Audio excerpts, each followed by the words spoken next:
Hola amigos, hoy vamos a hacer el examen de Matemáticas 2 que se propuso en convocatoria ordinaria en junio del 2022 para el acceso a la universidad en la Comunidad Autónoma de Galicia. Aquí os dejo las condiciones bajo las que tenéis que hacer la prueba y yo ya acometo la resolución del primero de los 8 ejercicios que se proponen, que el primero dice así. Despeje x de la ecuación matricial, bien me dan una ecuación matricial y he de despejar x, donde y es la matriz identidad y asumiendo que el producto A por B tiene inversa.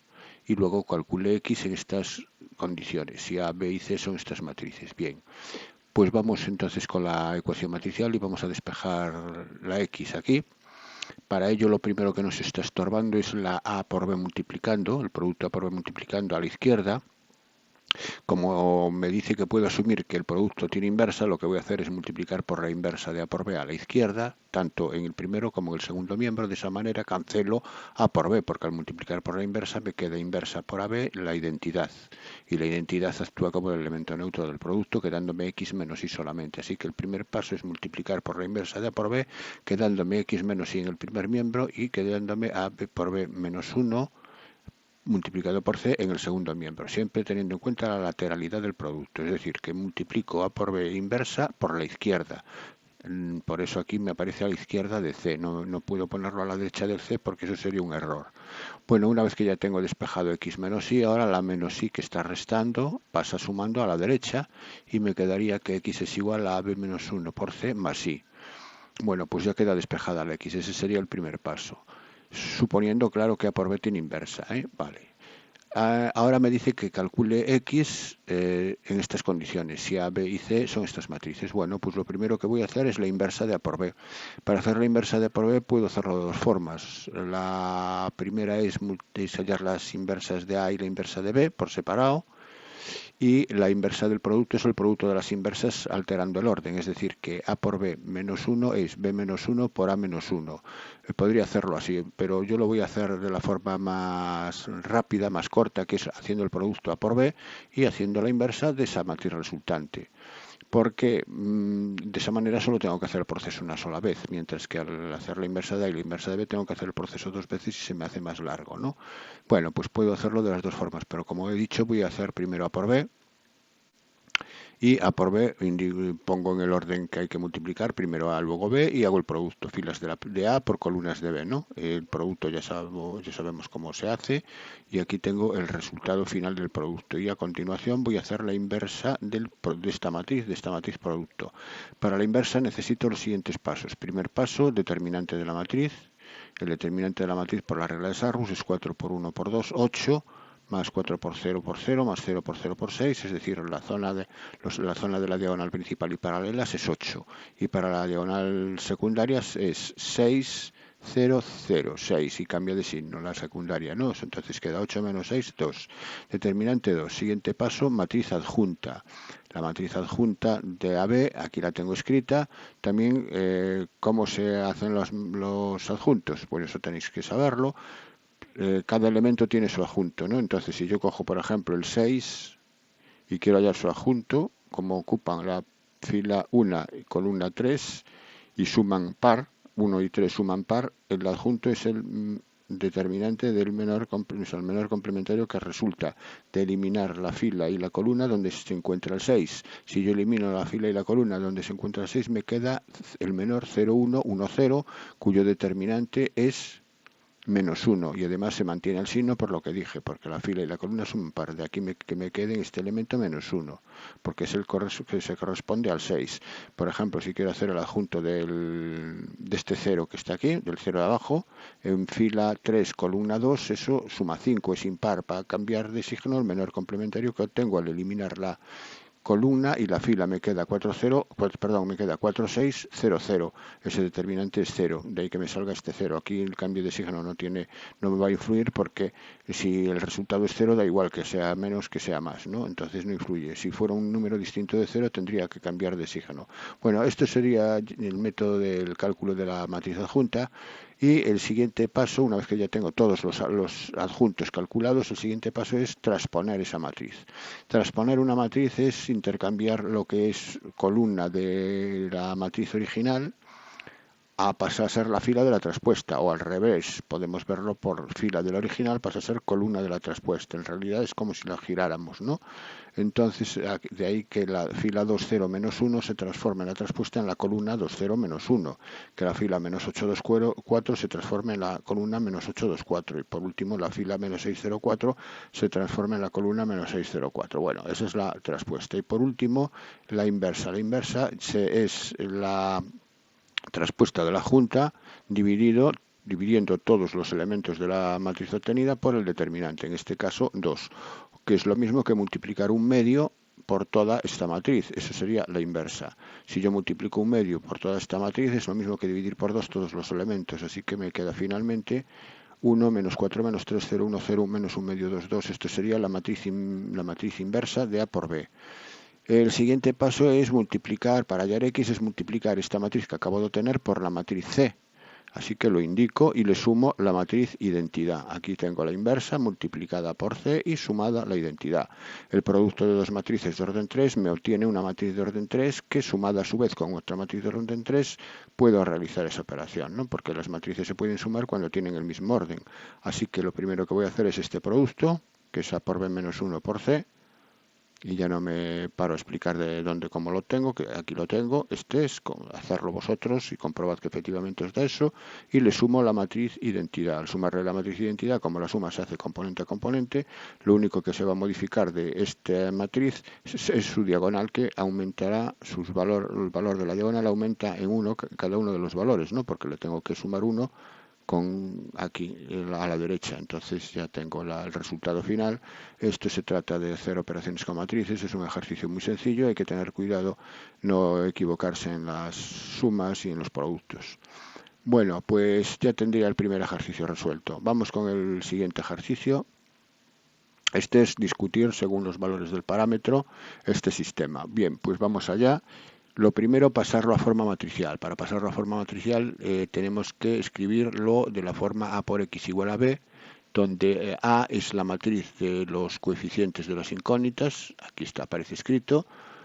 Para la primera, fijaros en la primera ecuación, el coeficiente de X es 1, el coeficiente de Y es M menos 3 y el coeficiente de Z es M, ¿no? Así lo hacéis para la segunda ecuación y para la tercera ecuación. Bien. La matriz X es la matriz columna de las incógnitas, en este caso tenemos tres incógnitas que son X y Z, y B es la matriz de columna de los términos independientes, que en este caso es la matriz 1, 1, 0. Y vamos a estudiar el rango de la matriz principal y el rango de la ampliada para que puedan ser comparados y establecer el teorema de Rouchet, que es lo que me va a determinar si la compatibilidad o incompatibilidad del sistema, ¿no? Así que vamos con el rango de la matriz A. Para conocer el rango de A, el rango de A evidentemente va a depender de M, y para ello vamos a hacer su determinante. Vamos a hacer el determinante de A. Y el determinante de A lo hacemos por la regla de Sarrus. Pues me queda 1 por M menos 3 por M al cuadrado, que es el primer sumando que aparece aquí, más M menos 3 por M al cuadrado menos M por 1, que es este sumando, más 0, la diagonal principal. Y ahora por la diagonal secundaria es M por M menos 3, y aquí aparece M por M menos 3, cambio de signo. Aquí es M menos 3 por 0, ya me queda 0, y este M cuadrado menos M por 0, que es la otra paralela, 0 también. Entonces me queda esto. Aquí observar que M menos 3 es factor común en los tres sumandos. Entonces puedo sacar factor común a M menos 3, que multiplica, bueno, los sumandos a los que multiplica M menos 3 serían 2M cuadrado menos 2M, me da esto. Y a su vez aquí puedo sacar factor común a 2M, que multiplica a M menos 1, es decir, un 2M puede salir para afuera, 2M salir para afuera, por M menos 3 por M menos 1. Y ya me queda perfectamente factorizado el determinante, y aquí ya se observa que si yo quiero igualarlo a 0, este determinante se anula. ¿Para qué valores de M? Pues para M igual a 0, para M igual a 3 y para M igual a 1. Bueno, pues una vez que ya tengo estos tres valores para los cuales se anula M, ya tengo la casuística que tengo que estudiar. El primer caso, que es el general y el más sencillo, es que M no sea ninguno de esos tres valores, es decir, que m pertenezca a cualquier número, sea cualquier número real, salvo el 0, el 1 y el 3. Si eso ocurriera, pues por lo que acabamos de ver, el determinante de A es distinto de 0, porque solamente se anula para esos tres valores, así que si no es ninguno de estos valores, el determinante es distinto de 0. Si el determinante es distinto de 0, A es un menor de orden 3 no nulo, con lo cual el rango de A es 3, porque ¿qué es el rango de una matriz? El rango de una matriz es el orden del mayor menor no nulo que podemos encontrar dentro de la matriz. En este caso, el mayor menor no nulo que puedo encontrar dentro de A sería el propio A, que es no nulo, así que el rango de A es 3. Por otra parte, la ampliada es coger la matriz A y añadirle una columna. Si yo le añado a una 3×3 una columna 3×4, en realidad no puedo encontrar un menor de orden superior a 3, porque la matriz sería 3×4 y las matrices cuadradas dentro de A, a lo sumo, son 3×3. Y dentro de la ampliada también tengo la propia matriz A, que es la que es no nula, ¿no? Entonces el rango de la ampliada también va a ser 3. Esto siempre va a ocurrir cuando m sea distinto de los valores que anulan la matriz principal, cuando la matriz principal es cuadrada. Así que si los rangos son iguales y además coinciden con el número de incógnitas, como este caso coincide que es 3, el sistema es compatible determinado, tiene solución única. Entonces ya tengo la primera discusión del sistema, que es que si m es un número que no sea ni el 0, ni el 1, ni el 3, el sistema es compatible determinado. Vamos con el siguiente caso, y el siguiente caso es ahora para los casos particulares. m igual a 0, otro caso sería m igual a 1 y otro sería m igual a 3. Vamos a hacerlos por separado. M igual a 0, empezamos con 0. Si m es igual a 0, ahora la matriz A puedo sustituir el valor de m por 0 ya, y entonces la matriz A se transforma en esta matriz. Basta sustituir m por 0, ¿no? Me queda esta. Aquí ya vemos, ya sabíamos evidentemente que el determinante era 0, por lo tanto el rango tiene que ser inferior a 3. No puede ser 3, es inferior a 3. Nos preguntamos si es 2. Para demostrar que el rango es posible que sea 2, tendríamos que encontrar dentro de A un menor no nulo de orden 2. ¿Hay un menor no nulo de orden 2 dentro de A? Pues es obvio que sí. Por ejemplo, marcamos este que tenemos aquí. Este es un menor de orden 2, cuyo determinante es menos 3, que es distinto de 0. Es un menor no nulo, así que el rango de A es 2. Vamos con la matriz ampliada. La matriz ampliada se transforma ahora en esta matriz. ¿La matriz ampliada puede tener rango 3? Pues eso es lo que tenemos que comprobar, porque ahora hemos añadido una columna mayores que pueden obtener rango 3. Está claro que la matriz A el determinante formado por A es 0. La matriz principal es 0, eso ya no lo cogemos. Y luego, los menores de orden 3 posibles que pueda tomar tienen todos esta columna, una columna de ceros, salvo el menor formado por la primera, la segunda y la cuarta columna. Así que la única que voy a demostrar que es 0, o que yo no lo veo directamente, aunque sí se ve aquí directamente, es coger el determinante formado por la primera, la segunda y la última columna. Aquí lo tengo. Tampoco sería necesario, porque si veis que fijaros que observad, la segunda columna es la tercera multiplicada por 3, es un múltiplo de la tercera, ¿lo veis? Entonces el determinante es 0, por propiedades de los determinantes. Y los otros menores de orden 3 que tienen la columna del 0, pues ya no los miro, porque sé que si una columna o una fila está formada por ceros, el determinante es 0. Así que aquí todos los menores de orden 3, dentro de la ampliada, valen 0, así que el rango de la ampliada no puede ser 3, el rango de la ampliada tiene que ser 2. El menor que me sirve para justificar que el rango de la ampliada es 2 es el mismo que el de A, ya no lo marco, es el mismo. Entonces, si los rangos son iguales, el sistema también es compatible, pero ahora al ser menor que el número de incógnitas es un sistema compatible indeterminado con un grado de libertad. Os recuerdo que los grados de libertad es el valor el número de grados de libertad viene determinado por el número de incógnitas menos el valor del rango, en este caso 3 menos 2, 1.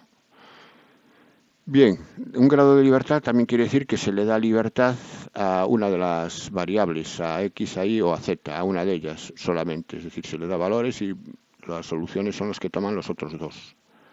Bueno, vamos con el caso m igual a 1, porque estoy con la discusión del sistema. Para el caso m igual a 1, pues sustituyo ahora m por 1 en la matriz A, obteniendo esta matriz. Este determinante es 0, ya lo vimos desde el principio, para m igual a 1 el determinante de A era 0. Bueno, pues esto vale 0. Entonces, el rango no puede ser 3. El argumento es el mismo que en el caso anterior. Si el rango no puede ser 3, ahora me pregunto, ¿puede ser 2? Pues cojo este menor de orden 2 que está dentro de A, distinto de 0. Este también es menor de orden distinto de 0. El rango de A, por tanto, es 2. Ya queda justificado. Vamos con la ampliada. Bueno, la ampliada tengo que ver lo siguiente. Si algún menor de orden 3 es no nulo, entonces el primer menor de orden 3, que es la propia A, ya sé que el determinante es 0.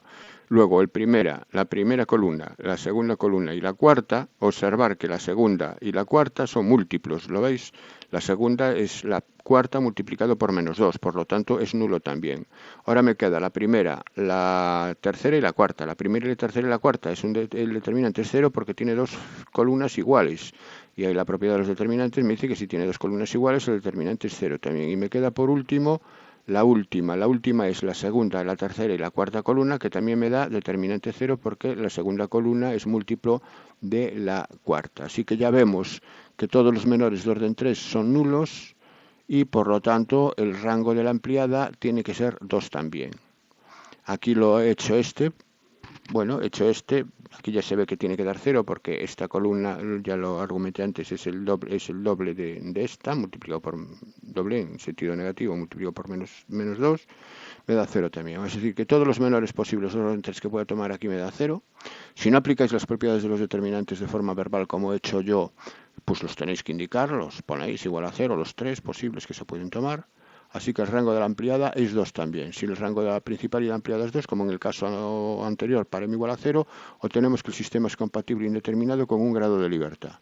Y vamos por el último caso de discusión, que es m igual a 3. Si m es igual a 3, la matriz A ahora se transforma en esta matriz.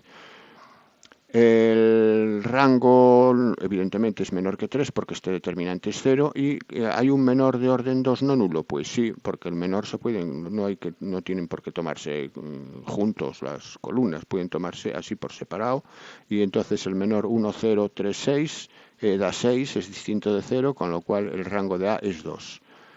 Y la ampliada, ¿qué le pasa a la ampliada? En la ampliada tenemos lo siguiente, tenemos que si tomamos la columna formada por ceros, el determinante me va a dar 0, entonces solamente hay un menor de orden 3 donde no tiene esta columna, que es el formado por la primera, la tercera y la cuarta columna, que es lo que voy a comprobar cuánto vale este determinante dentro de la matriz ampliada. Este determinante que está obtenido dentro de la matriz ampliada, si lo calculo me da 0 por Sarrus, 0, 3 más 0, me da 3 por la diagonal principal y por la diagonal secundaria queda menos 6, menos 9, más 0, menos 15 más 3, menos 12. Este determinante da distinto de 0. Si este determinante da distinto de 0, he encontrado un menor de orden 3 no nulo dentro de la ampliada, con lo cual el rango de la ampliada es 3. Si el rango de la principal y de la ampliada no coinciden, el teorema de Roussel me afirma que el sistema es incompatible, es decir, que no tiene solución. Bueno, como no me pide resolverlo para ningún caso, simplemente me pide discutirlo, el problema queda finalizado, porque la discusión es esta, es decir, qué tipo de sistema es en función del parámetro m. Muy bien, pues pasamos al ejercicio siguiente. De análisis, calcule los límites. Bien, me dan dos funciones cuyos límites tengo que calcular.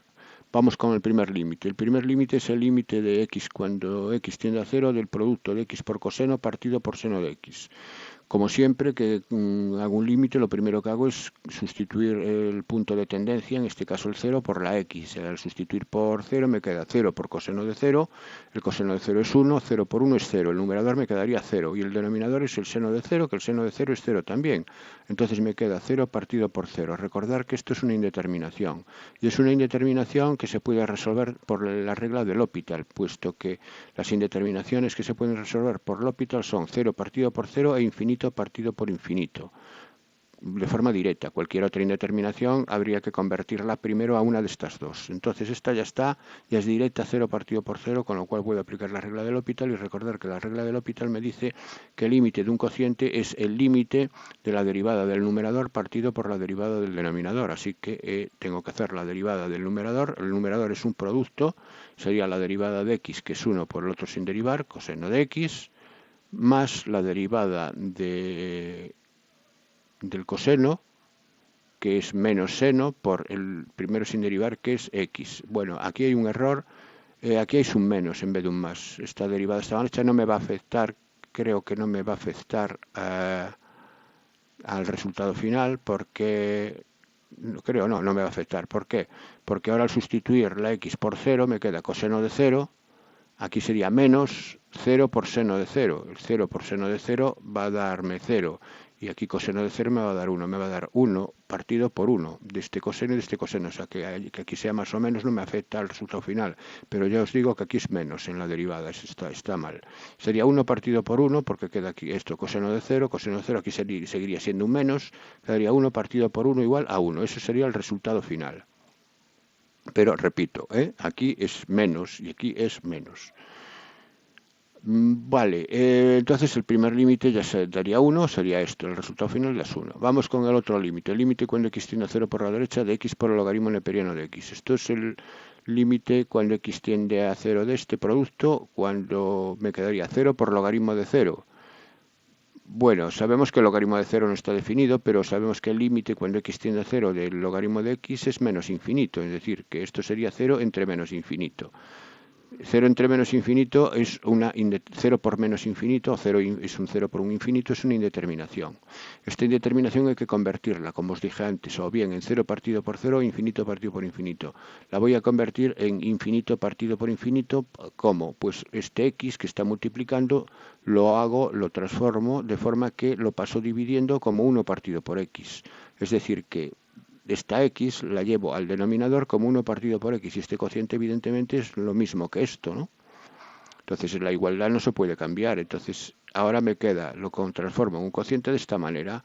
El logaritmo de 0 es menos infinito y 1 partido por 0 es infinito. Entonces tengo una indeterminación del tipo infinito partido por infinito que ya puedo aplicar al L'Hopital. Y al aplicar L'Hopital me queda que la derivada del logaritmo de x es 1 partido por x y la derivada de 1 partido por x, que es un cociente, es menos 1 partido por x al cuadrado. Haciendo estos quebrados, estas fracciones, pues esta x se me va con esta x y pasa multiplicando para el numerador de la primera y me queda x, menos x, con este menos, me queda el límite de menos x.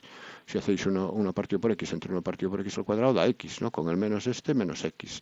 Y cuando x tiende a 0, esto es 0. Bueno, pues ya están resueltos los dos límites. Y el apartado B también es sencillo porque el apartado B me dice lo siguiente. Dibuje la gráfica de una función continua y no negativa. A ver, en el intervalo 0,3. Bueno, no negativa quiere decir que no puede estar por debajo del eje de las x. Eso es lo primero. O sea, que es no negativa quiere decir que puede valer 0 o valor positivo, ¿no? Y en el intervalo 0,3, tengo que dibujarla en el intervalo 0,3, de forma que f de 0 sea 0 y f de 3 sea 0. Es decir, que pasa por el punto 0, 0 y el 3, 0. Aquí tengo el sistema de ejes coordenados y la primera condición es que pase por el 0, 0 y por el 3, 0. Tiene que pasar por estos dos puntos. Me dice que sea en el intervalo 0,1, es decir, de 0 a 1, que su segunda derivada sea positiva, que la segunda derivada me caracterizaba la concavidad y la convexidad. Si la segunda derivada es positiva, la función es convexa. Convexa quiere decir que tiene esta forma, entre 0 y 1. Es función convexa. La convexidad y la concavidad se ven de menos a más, es decir, de abajo a arriba. Es función convexa. Ahora me dice que la segunda derivada sea menor que 0 en el intervalo 2, 3. Es decir, de 2 a 3 sea lo contrario, ahora cóncava. Cóncava, recordar que era así. La curvatura cóncava sería esta. Aquí la tengo. De 2 a 3. Esa es la segunda condición. Y por último, que sea constante en el intervalo 1, 2. Como me dice además que tiene que ser continua, tengo de 1 a 2, tengo que enganchar en los extremos y una función constante. Una función constante es una recta horizontal. Entonces sería de 1 a 2 constante. Bueno, pues ya está dibujada. Aquí la tenéis. Podéis subirla aquí, bueno, la convexidad la podéis subir hasta aquí si queréis, es decir, pero eso, la altura de la figura es lo de menos. Lo importante es que cumpla las condiciones que me da el apartado. Entonces, repito, es no negativa, porque es 0 o positiva, por tanto es no negativa, pasa por el punto 0, 0 y por el punto 3, 0, es convexa de 0 a 1 y es cóncava de 2 a 3 y es constante de 1 a 2. Bueno, pues lo que me dice el ejercicio. Pasamos al ejercicio número 4. Obtener una función f sabiendo que su segunda derivada es esta y que la ecuación de la recta tangente a la gráfica de f en el punto x igual a 0 es igual a 3x menos 1. Bueno, me tengo que obtener f partiendo de f segunda. Para obtener f partiendo de f segunda hay que ir hacia atrás obteniendo la primera derivada, que es la anterior, ¿no? A f segunda. Pues, ¿cómo se obtiene? Pues bien, si f segunda de x es 2x menos elevado a menos x, f' de x será una primitiva de estas. Y la primitiva se obtiene realizando la integral de f segunda. Se obtiene el proceso contrario. El proceso contrario a la derivación es la integración. Entonces, tengo que integrar 2x menos elevado a menos x diferencial de x. ¿Y cuánto vale esta integral? La integral de 2x es 2x al cuadrado partido por 2, que sería x al cuadrado. Y la integral de elevado a menos x es también indirecta, es menos elevado a menos x. Con este menos delante es que da más elevado a menos x. Sería x al cuadrado más elevado a menos x más la constante de integración. Ahora, ¿cómo averiguo la constante de integración? Bueno, pues para calcular la constante de integración tengo que conocer una imagen de f' en un valor cualquiera. Yo en este caso voy a conocer la derivada en cero. ¿Por qué? Porque me dice que la ecuación de la recta tangente a la gráfica en x igual a 0 es y igual a 3x menos 1. Y yo sé que la derivada en el punto es la pendiente de la recta tangente. ¿Pero cuál es la pendiente de la recta y igual a 3x menos 1? Pues evidentemente la pendiente de la recta igual a 3x menos 1, que su derivada es 3, es el coeficiente de la x, es 3, 3 es la pendiente.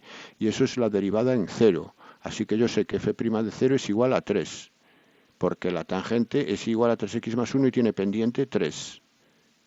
f' de 0 es 3. Ahora bien, ¿quién es f' de 0? Pues f' de 0 es sustituir x por 0 en x al cuadrado más elevado a menos x más c. Si yo sustituyo 0 en esta expresión de f' de x, me queda 0 al cuadrado más c elevado a 0 más c tiene que ser 3. 0 al cuadrado es 0, elevado a 0 es 1 y me queda 1 más c igual a 3. Si 1 más c es igual a 3, c es igual a 2. Pues entonces ya tengo que la derivada de la función esta es x al cuadrado más elevado a menos x más 2. f' de x, aquí la tengo, es x al cuadrado más elevado a menos x más 2. Y ahora pero a mí me piden que calcule la función f. Pues entonces ahora hago el mismo proceso partiendo de f'. Es decir, si f' es esta función, f de x es una primitiva de ella, que se obtiene haciendo la integral, que es el conjunto de todas las primitivas, y la integral ahora de x al cuadrado más elevado a menos x más 2 es x al cubo partido por 3, menos elevado a menos x más 2x más una constante. Ahora le voy a llamar k, ya no, para no llamarle c. C la he utilizado aquí, ahora llamo k. Podéis llamarle c también, pero bueno, para distinguirla. ¿Y ahora qué condición tengo? Ahora tengo que tener también una condición de conocer la imagen de un punto de f. ¿Y lo conozco? Pues sí lo conozco y el punto viene expresado en este mismo dato. ¿Por qué? Porque fijaros que si y elevado a 3x menos 1 es una recta tangente a f de x en x igual a 0, el punto de tangencia es la imagen del 0 en la recta. Es decir, el punto de tangencia es el 0, que es la x, y la imagen es el menos 1, sustituyendo la x aquí por 0. Es decir, el punto 0 menos 1 es el punto donde se cortan la recta y la curva, por lo tanto es un punto de la curva. Es decir, si es un punto de la curva, si 0 menos 1 es un punto de f de x, f de 0 es menos 1. Esa es la condición que voy a utilizar para calcular k. Si f de 0 es menos 1, sustituyendo ahora x por 0 donde está f, me tiene que dar menos 1. Aquí al sustituir por 0 queda 0 partido por 3, eso es 0. Menos elevado a 0 es menos 1, menos 1 más 2 por 0, más k, queda menos 1 más k al sustituir x por 0 en esta expresión. Y eso me tiene que dar menos 1. Si menos 1 más k es menos 1, k tiene que ser igual a 0. Y si k es igual a 0, pues ya tengo f de la primitiva exactamente. ¿Cuál es? Que es esta, que es f de x, que es lo que me pide el ejercicio. Es decir, que f de x es x al cubo partido por 3 menos elevado a menos x más 2x, porque la k, repito, es 0. Bueno, pues es un proceso de ir calculando hacia atrás la función a partir de las derivadas, teniendo en cuenta las características, en este caso, de que tener en cuenta este dato, que me da, por un lado, una imagen en la derivada y me da también una imagen en la función. Ejercicio número 5. Aquí entramos en la geometría. Obtenga la ecuación implícita general de un plano que pasa por el punto P y es perpendicular a la recta R. Bueno, muy sencillo. Tengo un plano, tengo un punto en el plano P y una red. Tengo que hallar y la recta perpendicular a este plano, que es la recta R, que es la que me dan en paramétricas aquí. Bueno, pues para determinar un plano necesito un punto y dos vectores que me den la dirección del plano, o un punto y el vector normal del plano, que sería un vector perpendicular al plano. Aquí, evidentemente, con estos datos que tengo, lo que obtengo es el vector normal del plano, es el vector perpendicular, que además va a ser el vector director de la recta, porque el vector director de la recta es un vector perpendicular al plano. Entonces, ¿cuál es el vector director de la recta? El vector director de la recta son los coeficientes de lambda, del parámetro, en las ecuaciones paramétricas, que son 1, aquí es 1 el coeficiente, aquí no hay lambda, por tanto es 0, y aquí tampoco hay lambda, por tanto sería 0. Así que el vector director de R es el vector 1, 0, 0. Y este vector va a ser el vector normal del plano. Ahora bien, sabemos que si tenemos el vector normal del plano, ya tenemos los coeficientes de la x, de la y y de la z en la ecuación implícita o general del plano, ¿no? Es decir, sería 1 por x más 0 por y más 0 por z, más una constante, igual a 0. Esa sería la ecuación implícita del plano. 1 por x, x, más 0 por y, nada, más 0 por z, nada, más la constante, más c. Me queda que el plano sería x más c igual a 0. ¿Cómo obtengo c? Pues sabiendo que pasa por el punto P1 menos 1, 0. Si pasa por el punto P, si el punto P está en el plano, tiene que satisfacer la ecuación del plano. Es decir, que sustituyendo la x por 1, la y por menos 1 y la z por 0, me tiene que dar esto 0. Si sustituyo la x por 1, ya me queda 1 más c, porque la y y la z no están en esta ecuación. Me queda 1 más c igual a 0. Si 1 más c es igual a 0, c es igual a menos 1. Así que el plano que estoy buscando es x menos 1 igual a 0. Ya veis que es un ejercicio muy sencillo. Vamos con el apartado B. El apartado B también es muy sencillo. Me dice calcular los dos puntos de la recta x igual a lambda, z igual a lambda, ecuaciones paramétricas de la recta, cuya distancia al plano x menos 1 igual a 0 es igual a 2. Bueno, los puntos de una recta, los puntos de esta recta son de la forma lambda, lambda, lambda, es decir, esas son las coordenadas de un punto genérico de esa recta y me piden que la distancia de este punto a ese plano es 2. ¿Cómo se calcula la distancia de un punto a un plano? La distancia de un punto a un plano es el valor absoluto que se obtiene al sustituir el punto en la ecuación del plano partido por el módulo del vector normal del plano. Entonces, al sustituir lambda por x me queda lambda.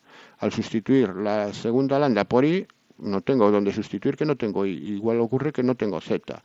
Y luego le resto el 1, aquí me aparece menos 1, el 0 aquí no lo descarto, partido por el módulo del vector normal. El vector normal era el 1, 0, 0, cuyo módulo es 1. Ahí pongo ese 1. Y eso tiene que ser 2. Si esto es igual a 2, el valor absoluto de lambda menos 1 es igual a 2. ¿Qué quiere decir? Que quiere decir lo siguiente, que lambda menos 1 es 2 o lambda menos 1 es menos 2. Esto me va a generar las dos soluciones. Si lambda menos 1 es menos 2, despejo lambda y queda que lambda es igual a 3. Y si lambda menos 1 es menos 2, lambda es igual a menos 1. Para lambda igual a 3, ¿qué punto tengo? El 3, 3, 3. Y para lambda igual a menos 1, el menos 1, menos 1, menos 1. Esos son los dos puntos de la recta R, cuya distancia al plano dado es igual a 2. Veis que sale también muy fácilmente. Con dos líneas ya se hace el ejercicio. Pasamos al ejercicio número 6. Halle los valores de K y de M que hace que los puntos A, B y C estén alineados. Bueno, para ver que 3 puntos están alineados, lo que voy a hacer es lo siguiente. Voy a coger el vector AB y el vector AC y comprobar que están en la misma dirección. Si compruebo eso, pues los puntos tienen que estar alineados. A, B y C están alineados. Entonces el vector AB son las coordenadas de B menos las coordenadas de A. De ahí que me quede 2 menos K, 0 menos 3 menos 3 y 2 menos M. Y ahora hago el vector AC. El vector AC es K menos K, 0, 2 menos 3 menos 1 y 0 menos M menos M. Para ver que estos dos vectores tienen la misma dirección, es lo mismo que decir que son linealmente dependientes. Es lo mismo que decir que el número máximo de vectores independientes formado por los dos es 1. Y eso es el rango, eso es la definición. El rango de AB y de AC tiene que ser 1. Entonces, yo, para que tengan la misma dirección o sean linealmente dependientes, el rango formado por las dos filas que son los vectores tiene que ser 1. Para que el rango de una matriz 2×3 sea 1, los menores de orden 2 tienen que ser todos nulos. Entonces vamos a ver cuáles son las condiciones que tienen que cumplir K y M para que los tres menores de orden 2 que se tienen aquí sean 0. Vamos con el primer menor. El primer menor está formado por 2 menos K, 3 y 0 menos 1. 2 menos K, 3 y 0 menos 1, que son la primera y la segunda columna, ¿no? Si haciendo este determinante me queda que esto es menos 2 más K igual a 0. Menos 2 más K igual a 0, de donde K tiene que, para que me dé 0, tiene que ser igual a 2. La primera condición, que K igual a 2 para el primer menor. Pero repito, todos tienen que ser nulos, por lo tanto, vamos con el siguiente menor. Tengo que comprobarlo en todos. El siguiente menor es el formado por la primera columna y la primera y la tercera columna, por ejemplo. Sería 2 menos K, 2 menos M. Aquí lo tengo, 0 menos M. Eso tiene que ser 0. Hacemos el determinante y me queda, al multiplicar los elementos de la diagonal principal, me queda menos M por 2 menos K. Como K ya parto del hecho de que tiene que ser 2 por el primer menor, esto se va a anular siempre. Entonces M en principio aquí, para el segundo menor, podría ser cualquier número real, ¿eh? Entonces pongo, en principio, cualquier número real me valdría. Pero ¿qué pasa con el tercer menor? El tercer menor está formado por la segunda columna, tercera columna. Para el tercer menor, al hacer el determinante, es todo en función de M, resulta que me queda 2M más 2 igual a 0. Entonces aquí necesariamente M tiene que ser igual a menos 1. Así que, ¿cuándo los tres menores son 0? Los tres menores son 0 cuando K es igual a 2 y cuando M es igual a menos 1. Entonces esas son las soluciones del apartado A. La solución de mi apartado es que tienen que ser K2 y M menos 1 para que los puntos A, B y C estén alineados, los vectores A, B y C sean dependientes. Vamos con el apartado B. El apartado B me pide que estudie la posición relativa de dos rectas y me los dan en forma continua ambas. Bueno, para estudiar la posición relativa de dos rectas, yo lo primero que hago es estudiar los vectores directores, a ver si los vectores directores están en la misma dirección o no. Y los vectores directores son el dr es 232 y el ds es 323. Evidentemente ya se ve que están en distinta dirección porque no son proporcionales, pero en todo caso estudio el rango formado por ellos y el rango es 2, porque siempre puedo encontrar un menor de orden 2 no nulo aquí, ¿no? Si el rango es 2 quiere decir que los vectores están en distinta dirección, es decir, el número máximo de vectores linealmente independientes es 2. Es decir, ellos dos son independientes, así que tienen distinta dirección. Descarto con ello que sean paralelos o que sean coincidentes las rectas. Eso es lo que descarto. Y de aquí deduzco que o se cruzan, o se cortan. Tengo que ahora que discernir en cuál de los dos casos estoy, o si se cruzan o si se cortan. Bueno, pues para ello hago lo siguiente. Paso a paramétricas la recta R, la paso a paramétricas. Bueno, perdón, tomo, para ver si se cruzan o se cortan, voy a tomar una matriz ampliada con los vectores, que sería el P, tomo el punto P, un punto P de R, que es el 1, menos 1, 2, que es lo que restan los numeradores, y el punto Q en S, que es el menos 2, menos 3, menos 1, y escribo el vector PQ, que es el menos 3, menos 2, menos 3. Bueno, entonces cojo el rango de la matriz formada ampliada con este nuevo vector, el rango de los dos vectores y este nuevo vector. Y el rango lo calculo y este determinante me va a dar 0 porque fijaros que 3, 2, 3 y menos 3, menos 2, menos 3 son proporcionales, ya no hace falta hacer por serrus el determinante. Vemos que el determinante de orden 3 es 0, por lo tanto el rango va a ser 2. Si los rangos son coincidentes, pues hay compatibilidad, es decir, hay solución, ¿no? Entonces, si las rectas se cruzan o se cortan y sé que hay solución común a ambas, es que se cortan en un punto. Eso sería la solución al estudio de la posición relativa. Entonces, a partir de esto, que se corta un punto. Si me diera 3, por ejemplo, entonces se cruzarían. No se cortaría en un punto. Me pide ahora que calcule el punto. Bueno, pues para calcular el punto es lo que os iba a comentar antes. Ya me saltaba la posición relativa. Para hallar el punto lo que hago es cojo una de ellas, R, por ejemplo, y la escribo en paramétricas. ¿Para qué la escribo en paramétricas? Bueno, utilizo T como el parámetro. Las escribo en paramétricas para conocer cuál es un punto de R genérico. ¿Cómo son los puntos de R? Los puntos de R tienen de coordenadas 1 más 2T, menos 1 más 3T y 2 más 2T. Como yo sé que va a haber puntos en común, va a haber un punto en común porque las rectas se cortan, ese punto que tiene estas coordenadas genéricas va a satisfacer la ecuación de S. Entonces voy a sustituir la X en S, la Y en S y la Z en S, en la otra recta, obteniendo estas dos igualdades. Lo que he hecho, he ido a la ecuación continua de S y sustituir la X, la Y y la Z. Bueno, pues de la primera igualdad cojo la primera igualdad. De la primera igualdad me queda Aquí me queda 2t más 3 en el numerador. 2t más 3 multiplicado por 2 es 2, 4 más 6. Perdón, es 4t más 6. Me queda 4t más 6. Y aquí quedaría 3t más 2, que multiplicado por 3 es 9t más 6. De esta igualdad, aquí despejo t, porque me queda 9t menos 4t, 5t. 5t igual a 0, los 6 se van, queda igual a 0.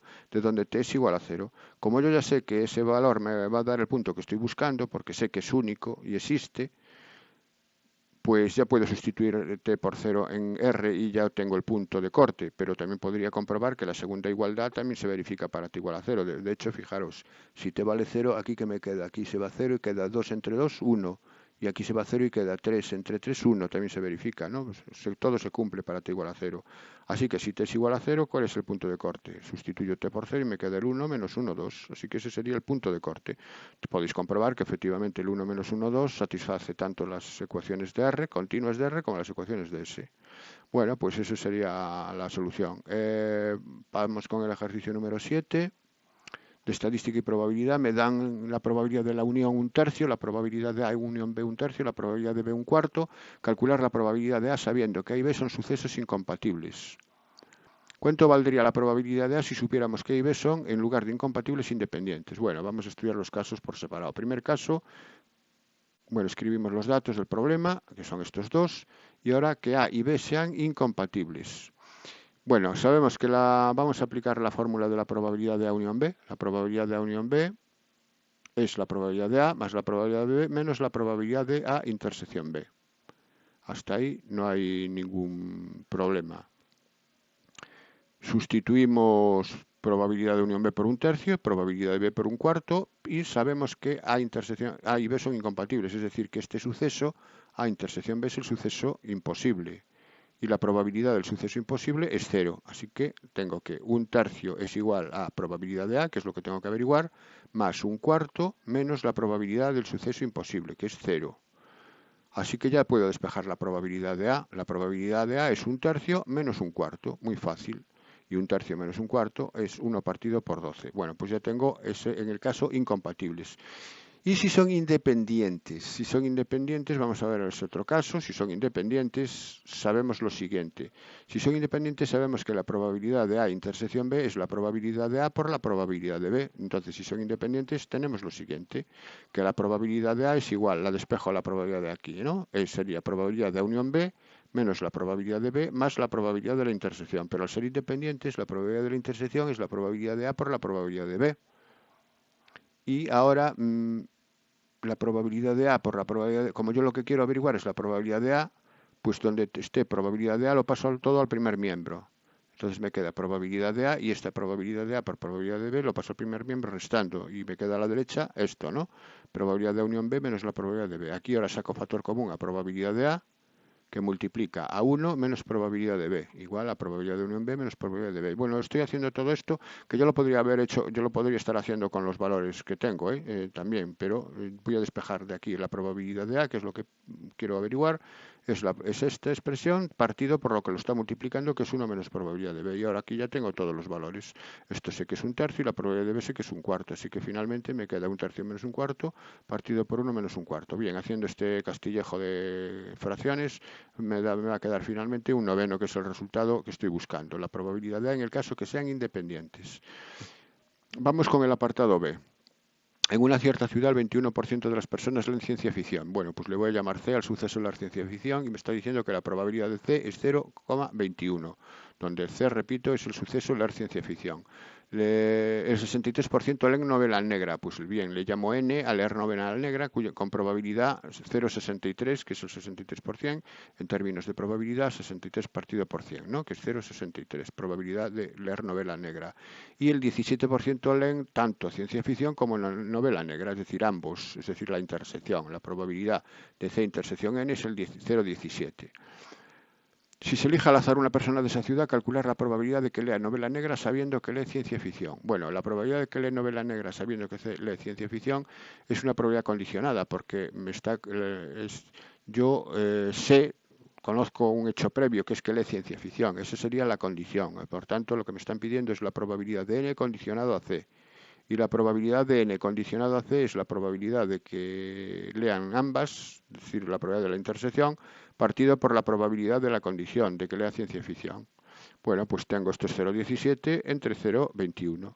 Y 0,17 entre 0,21 es igual a esto, 0,8095. Esto lo haces con la calculadora y listo.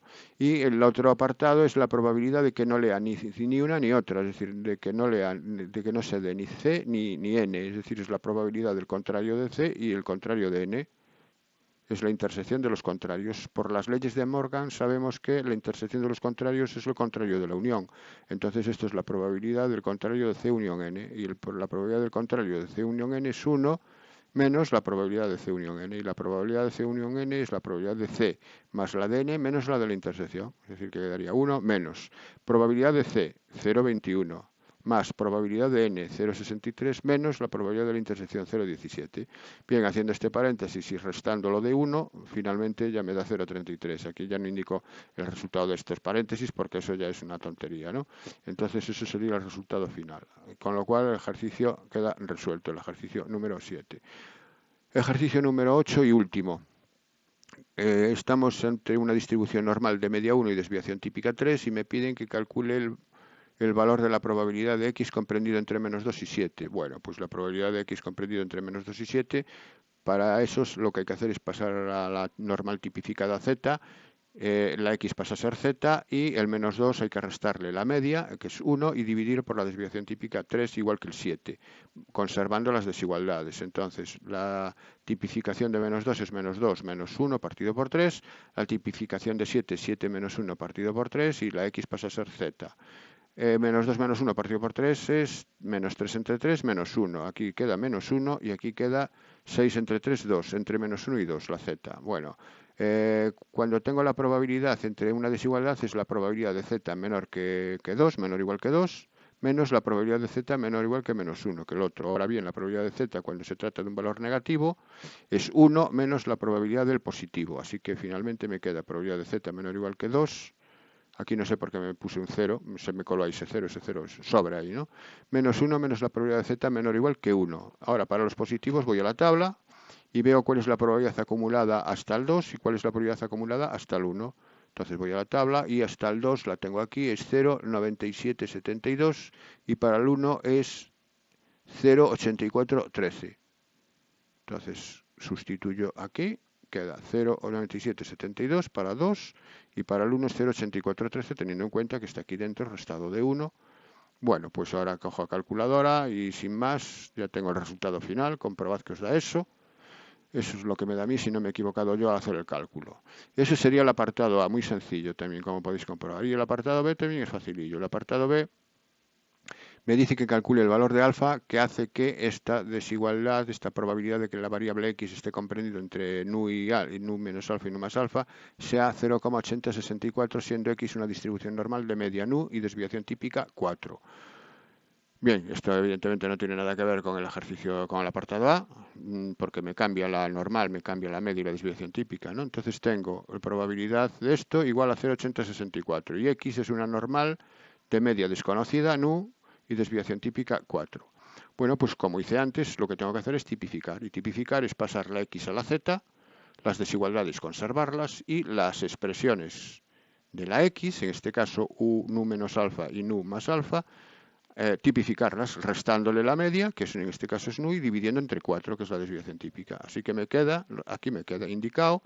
Lo que hago es restar la media a los dos valores, a nu menos alfa y a nu más alfa, y dividir entre 4, y la x se convierte en z. Y esto, hago aquí operaciones dentro del paréntesis, fijaros que las nu se cancelan, desaparecen por resta, entonces me queda que z queda comprendido entre menos alfa partido por 4 y alfa partido por 4. Y como hice antes, la probabilidad de z en una desigualdad es la probabilidad de z menor que el mayor, que es alfa partido por 4, menos la probabilidad de z menor que el menor, que es menos alfa partido por 4. Como también aparece negativo, esto sería 1 menos la probabilidad de z menor que el positivo. Entonces me queda la probabilidad de z menor que alfa partido por 4 menos, y abro paréntesis, y es 1 menos la probabilidad de z menor que el positivo. Fijaros que este menos 1, al sacar el paréntesis, me queda el 1 negativo, y aquí menos con menos más.